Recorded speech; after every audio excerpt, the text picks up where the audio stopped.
Hey, it's Craig. You may recognize me as Stutter and Kirk from back at the old internet days. Good to see you guys. Thanks so much for joining me. And today I'm taking a look at a series that, man, oh man, did I love, I admired, I wanted to produce in so many ways, but damn it, they beat us to it.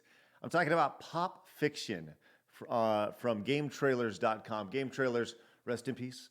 It was weird to see GameTrailers kind of go away before Screw Attack, but this is a series that I absolutely loved. Our friends over at Easy Allies continued to actually Michael over at Damiani.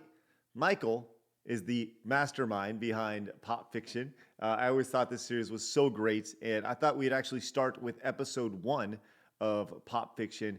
This was clearly over 10 years ago, 10, 12 years ago, right as GameTrailers was at its peak. This was a series that was a top series on GameTrailers at the time, and when the boys at Easy Allies split off, I guess when GameTrailers ceased to exist, and then GameTrailers, the team split off to start Easy Allies, they continued this series on with a series called Game Sleuth, because they couldn't call it Pop Fiction. So they continued on for a few episodes, and maybe we'll get to that another time. But today we're going to take a look at episode 1, all about the Chris Houlihan room in the Legend of Zelda: Link to the Past. I don't remember this series. I don't remember this episode, so it'll be very interesting to go back and take a look at this. But this, based off the description of this, says it is an updated version of episode 1. So there must have been an original episode, then they updated it later with more information. So we'll get into this. If you guys do enjoy me reacting to this classic internet content, whether it's Screw Attack Game Trailers, or if you have any suggestions, post them in the comments. Please give this episode a thumbs up, and if you're new, hit the subscribe button, because I'm taking you back to the past, baby, to watch those videos that didn't suck ass. Thanks, James. I guess Mike Matei for writing that. Either way, you guys have a great day. Well, let's get it. Have a great day. What are we doing? We're just getting started. Let's go. Episode 1, Pop Fiction, Season 1, the Chris Houlihan room. I need to pull up the volume a little bit more so we can hear him. Let's go. Oh! Oh, man, just that intro. Man, if that gave you chills listening to that. If you didn't, oh, that's outstanding. Let's get into this. Okay. The myth. They always laid it out. Great format. If you've frequented many Zelda fan sites or enthusiast message Brandon! boards, you might have heard of the Chris Houlihan room found in A Link to the Past. For those of you who don't know, that's Brandon Jones, recently retiring from the video game media. I know the feeling. It feels pretty good. And he's going off to do something else, but he was the voice of GameTrailers and Easy Allies for a long time, and a hell of a model American. It's supposed to be a water-filled cavern with 45 blue rupees and a telepathic tile at the north end that contains a message from Chris himself. Yes. Just how one goes about reaching that room has been somewhat of an enigma, with various reports on how to reach the hidden destination. So, they're going to tell the origin of it. Good.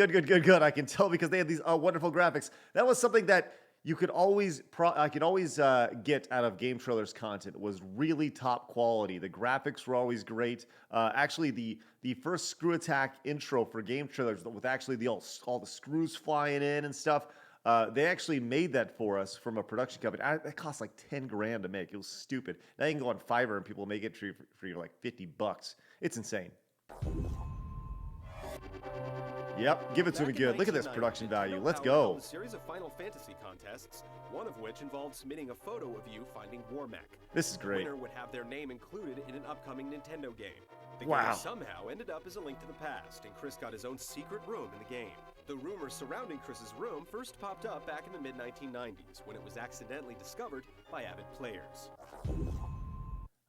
By the way, I thought that this was the coolest secret in the world. And I don't know who Chris Houlihan is, and we referenced the Chris Houlihan room in several Screw Attack, in a lot of Screw Attack content, probably 3, 4, 5, 6, 7 videos over the years. And I realize there's a big difference between 3 and 7. But I was always infatuated, enamored by this secret, and thought it was so amazing. And for once again, to appear in one of the best games ever, Link to the Past, like mind-blowing. There are several theories out there. Oh man, the as to music, how to let's reach the go. room. The most common method believed to work is to start up an existing game file and select the Sanctuary as your starting point. Then run as fast as you can out of the building and make your way to a bush near Hyrule Castle that conceals a hole and fall in.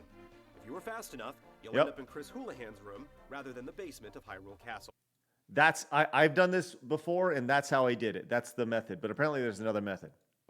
There are a handful of derivatives of this method as well. The Yes. lesser-known method is to emulate the instructions above, but with one key difference. Rather than simply reaching the hole fast enough, you have to use the Pegasus shoes to perform a dash south on a specific screen after knocking yourself as far down as possible What? with the bomb blast. We decided to try both methods out on the Super Nintendo, Game That's Boy Advance, insanity. and Virtual Console versions of A Link to the Past. Remember the Virtual Console? Let's go with that. Oh, man.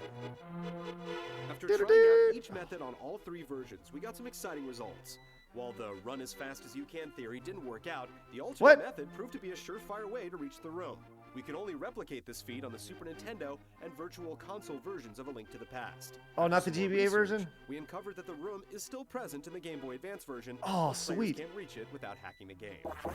Okay, this is what great content. This entire video is 4 minutes long, and I feel like I'm so enamored. That's why series like Did You Know Gaming have done so well. Did You Know Gaming is kind of like the spiritual successor to Pop Fiction in many ways. Trivia always has done well when it came to any sort of content online. At Screw Attack, we had a series called 5 Fun Facts, and because we knew it would work. It would just, we had somebody produce that series for us, and they were a feature, and it was really, really good.